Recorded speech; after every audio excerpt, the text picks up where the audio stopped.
Welcome to the Steve Barkley Ponders Out Loud podcast.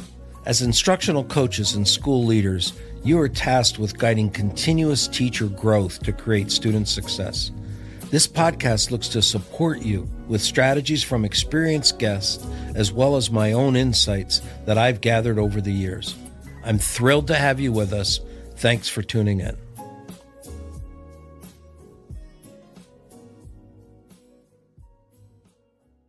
Working at the intersection of curriculum, technology, and people to deliver learning outcomes.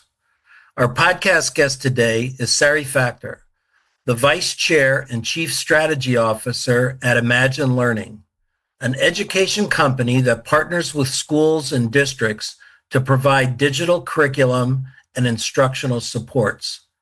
They focus on helping educators personalize learning and expand access so teachers can best meet the strengths and the needs of all learners.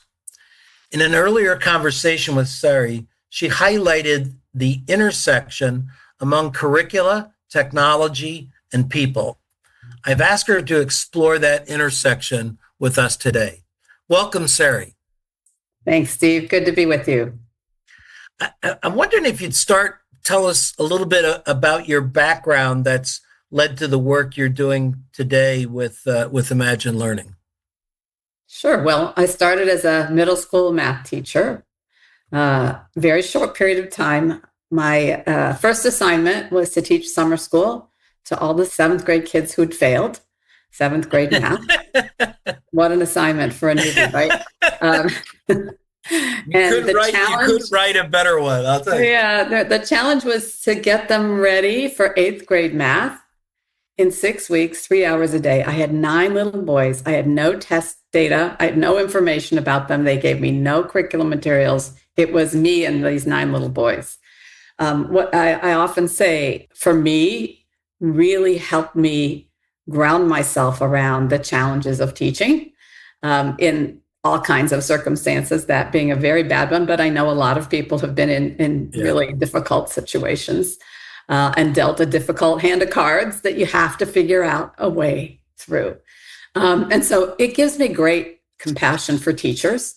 I immediately moved into the world of publishing and curriculum development, and over time got experience in using technology to help teachers and learners, and really bring it all together through a great 40-plus year career in just that.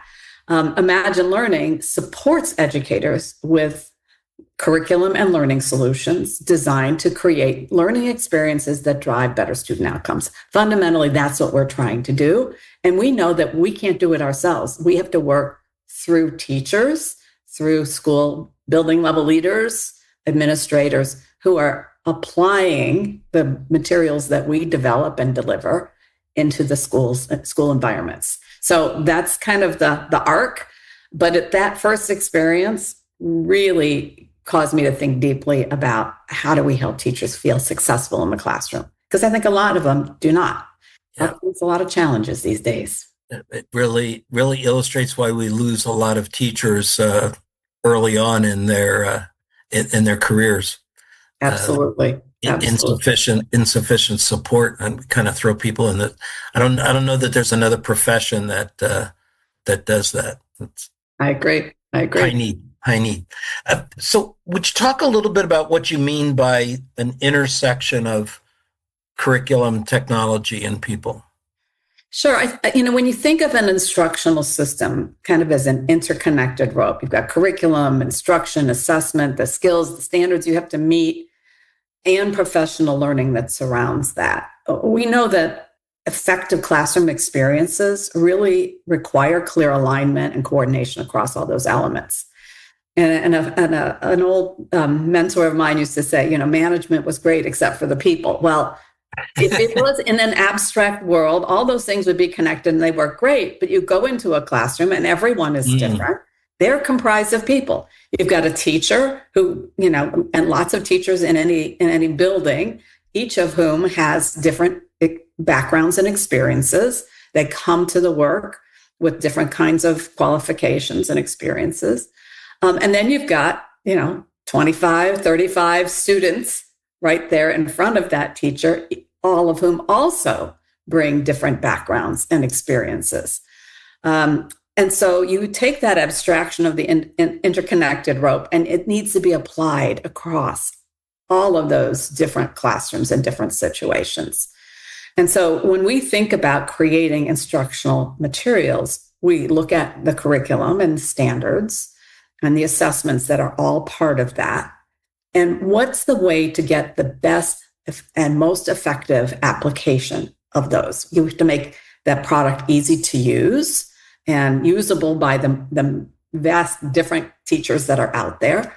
And oftentimes technology can help with that. So that's why we think about curriculum and using technology to help support the teacher to bring in professional learning, whether it's through the platform itself or outside of the platform, either virtually or in person. We do a lot of curriculum-based professional learning, not separated, not just here's a theory of how you would teach something, but it's very much embedded into the curriculum itself. And that's been shown as most effective in terms of delivering high quality instructional materials. You really have to pair it with the curriculum-based professional learning. And that has been effective. And we're seeing great results in many of the districts that we're working very closely with to both deliver the curriculum, the technology to support the curriculum, and the professional learning to ensure that the people are successful. Because ultimately, that's what we're talking about, student outcomes and making teachers feel good about what they do. Because when they feel good about what they do, we hope they'll continue to stay in the classroom and do it. So when you're looking at curriculum, what is it that makes a curriculum qualify as high quality? So what we call high quality curriculum, sometimes called HQIM, high quality instructional materials. Other states call it high quality instructional resources, HQIR. They're grounded in learning science. So we know a lot today about how kids learn.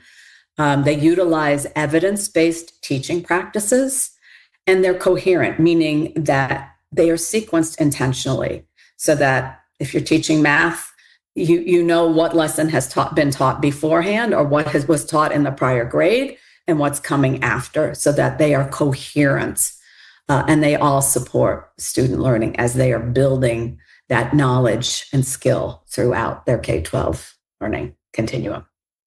So now let's add the technology piece. What are the big bonuses of using digital first curriculum? Yeah. I'll give you the old history. Sure. I've been in this business a little bit longer than you, but I was teaching a program called individualized math in the 70s with no technology. Oh, and I had all these shelves and shelves and shelves of math and tracked students moving across from one to the next with every student in a different spot at a different time with none of the technology. I've seen programs like that. And it didn't work because of none of the technology. We had all the best intentions, but there just wasn't the possibility of organizing it and making it happen individually for kids. Yeah, and I should explain that, Imagine Learning has a broad range of resources depending upon the use case. So we have core curriculum in math, science, social studies, and English language arts that does have print materials and technology. So they work together in an interconnected way. And then we have other curriculum materials, mostly for middle school and high school, that is completely digital, that is student self-directed for virtual learning, competency-based learning, credit recovery, and that kind of thing. So, I'm kind of generalizing here, but first thing is we are providing teachers with tools. So that digital first approach is using the technology to support teachers by organizing materials, building in some of that professional learning that I talked about. So teachers have an opportunity to understand the pedagogy behind the lesson and the instructional strategies that have been proven effective. We have tools that save teachers time. So things like grading, if teachers want help with grading, we have taken an approach where we're using what we call curriculum-informed AI. We're grading in the context of the curriculum itself So it's not some abstraction, it's built right in. And then, the teacher has an opportunity to get that first draft of the grade of the response to the student, and that then they can choose to keep it, modify it, or throw it out. Use it from throw it out and start from scratch. That is completely under the teacher's control, which we think is very, very important. We are surfacing insights from the data that we're collecting from any time that the student is online. We're surfacing insights to teachers so they don't have to go digging into reports. We're enabling them to modify the curriculum if they want to make the lesson shorter. Perfect use case is, you've got a 1 hour math lesson, but through the insights that you've got 8 students who really haven't mastered the prerequisite skills for today's grade level lesson. So you could ask our system to change that to a 45-minute lesson and give me a 15-minute lesson where I can do some, kind of pre-soaking with that group of students who has not yet mastered the prerequisite skills. We can do that through our what we call curriculum-informed AI. The idea here ultimately is to save teachers time and free them up so that they can then use their valuable time, one-on-one, small group, or whole group with the students, monitoring, mentoring, motivating the students in their classrooms.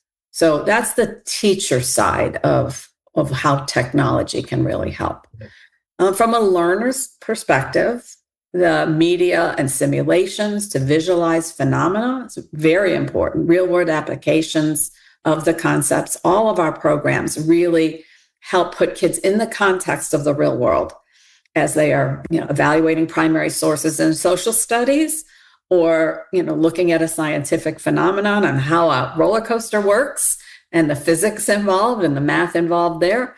All of those things go to really help learners understand the concepts that are being taught. And there's tools to help them organize their thinking, like guided notes or writing tools, as they're evaluating primary sources, that they can keep a log of what they're seeing, and then discussion guides for their group work. There's a lot of group work involved in all of our core curricula that does have tools available for group sessions and so on. We're purposely limiting the use of AI with students at this point. We have not, we're not keen on all the tutors that have come out. We're seeing that there's a lot of risk involved. I'm very concerned about that, but we are looking at very specific use cases of AI with learners, things around math misconceptions as an example. How do we get feedback to kids more quickly? Because the real situation is you've got teachers, some of them have student loads of 150, 180 students. And to really know every student well and to look at all their data and get that feedback and act quickly is very challenging. So what we're looking to do is take data for anything that students have done online and surface that feedback for the students, but give them feedback more quickly, both surfacing it for themselves. Then we want them to own their learning. Student agency is very important, and I think that technology does help with that as well. Maybe sets up the next question that I had in mind is, what are your thoughts about where students in this process have a chance to learn what we might call the critical life skills, resilience, problem solving, communication, critical thinking? How do you see that fitting in? Yeah, we believe that is blended right into our curriculum materials. So things like communication, collaboration, it's a lot of group work, as I mentioned. And so they have an opportunity to practice those skills. Critical thinking, it is embedded through all of our materials so that students are both learning the skills as well as the critical domain knowledge that is part of the academic standards. I think one of the challenges that we face nationally is the fact that most of the standards are focused on knowledge, on the academic knowledge, and not so much on those skills. But we're starting to see some changes there. There are several states who have made moves. Colorado calls it the essential skills as an example, where they're bringing in actually those, some are calling them durable skills, some are calling them human skills, I heard last week, And I think with the advent of AI, the emphasis now on the human skills, the things that make us uniquely human, are starting to come to the fore. So I'm starting to see states review their standards and actually articulate what they want to see for students. The state of North Carolina has learning progressions across the different spans for each of the seven durable skills that they consider part of their statewide portrait of a graduate. And I think that's a great move. I mean, it helps to make kids more future ready. When they graduate, once a district or a state articulates what they're really looking for. And it then gives us as publishers the opportunity to identify those skills more clearly in our curriculum materials once they are part of the standards. Do you see an assessment of those kinds of skills being built in? Feedback to Eventually, I do. Skills? There are a number of projects right now focused on that specifically. You might have heard of the Skills for the Future project, which is born out of the collaboration between the Carnegie Foundation and ETS. They have done some work there and tasks around that. It's not a hard learning science yet. And so that's, I think, one of the challenges we're facing in the field is around that. I have a vision where, students are taught to evaluate their own skills here. You do a collaborative project. And if you ask each student, almost like we do in the work world, you're part of a work group, and how did you do here as part of that activity? And you ask the other students to evaluate mine, Yeah. And then the teacher gets to see all of those reflections. Now, I could see a use case for AI evaluating those things and then surfacing those insights to a teacher. I think those are the kinds of assessments we're going to see much more. So then, how do you grade adaptability? It becomes very, very challenging and because it's so subjective, right? But if you can look at a learning progression over K-12 and say, we expect, and you look at the English language arts standards, there is a lot about what we expect of kids' communication skills. They have to be able to speak and write, as well as, that production, as well as read. That becomes really important. I'm sensing reflection and feedback is critical on those skill sets, and reflection needs guidance. So as you're bringing the AI piece in there, I think the more that AI could assist you in getting you to do the reflection, yes, then AI actually give you the feedback. 100%. I couldn't agree more. Yeah. Before we close out, a large part of the listeners to this podcast are instructional coaches and building level leaders. What role do you see those people have in putting the quality intersection of curriculum, technology, and people together? Oh, it's essential. It's really essential. I would say, it's interesting. I was with a district superintendent. He'd been in his role about 2 years, and they use our Imagine IM, our version of illustrative mathematics program. And I asked him how it was going, and he said, it's been a little bumpy. And I said, tell me more about what you did with professional learning. And he said, well, it was in place before I came. There was some instruction for the teachers and so on. I said, have you done any professional learning with your principals? And he said, no, why? And I said, because how do the principals know what to look for when they go into classrooms? So, what we've been trying to do is work with our district partners to implement professional learning, not just for teachers, but for the instructional coaches. They're critical to building capacity within the district itself. And then, of course, with the building level leaders, because they are the ones that are holding everybody in the building accountable for following the curriculum, making sure that they've got that coherent, that interconnected rope is really working. Because if it's not, then any curriculum you purchase is wasted. So we really believe strongly that these pieces need to come together. The people, all the actors in a building, the curriculum, all supported by the technologies. That's why we talk about those three together. So Any closing thoughts? Anything you'd want to put out there for teachers, administrators, and coaches? Sure. I would love to just reflect on what's happening in the market right now around screen time. There's a kind of a bit of a backlash to all that we went through back that really grew during the pandemic years, use of technology in classrooms, often for use cases that various products were not designed for.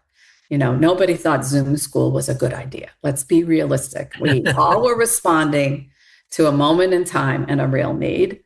And I think often we are conflating a lot of things. We're conflating social media, which has been very damaging to students as they're, developing their social emotional skills, conflating that, online gaming, which also has been challenging, gambling, which I see a lot of boys getting pulled into, with the proper and intentional uses of instructional technology in the classroom.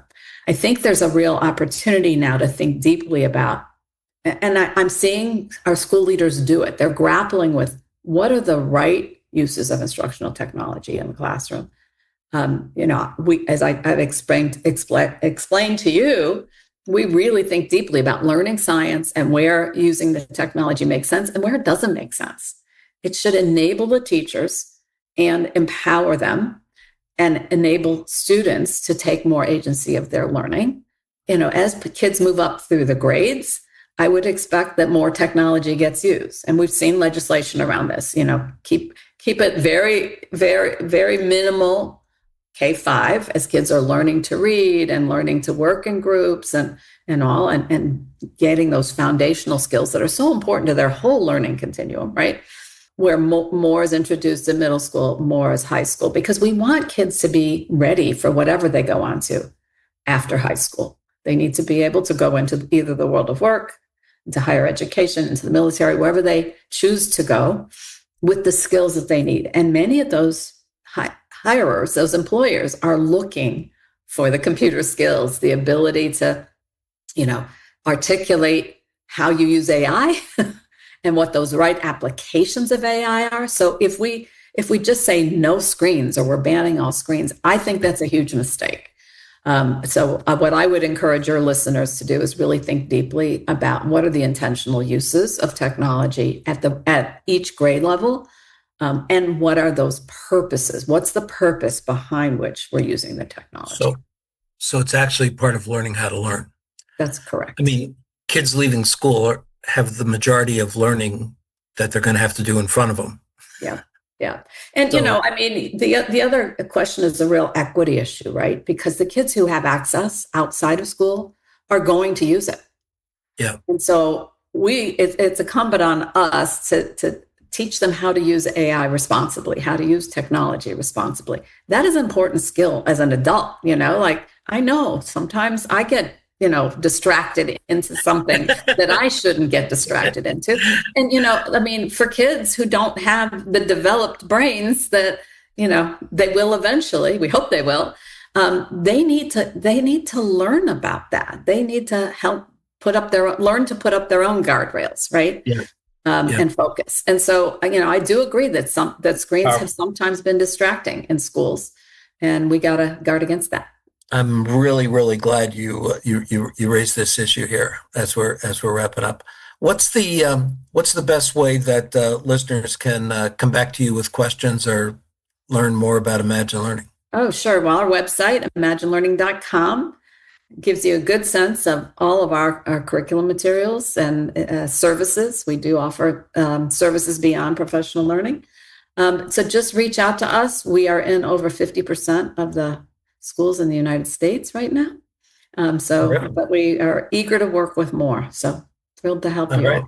Well, we'll put your website in the podcast lead in. Excellent. Thanks so much. I really, really appreciated your insights. I appreciate the time. Thank you, Steve. Take care. Thanks for listening, folks. I'd love to hear what you're pondering. You can find me on Twitter or LinkedIn at Steve Barkley, or send me your questions and find my videos and blogs at barkleypd.com.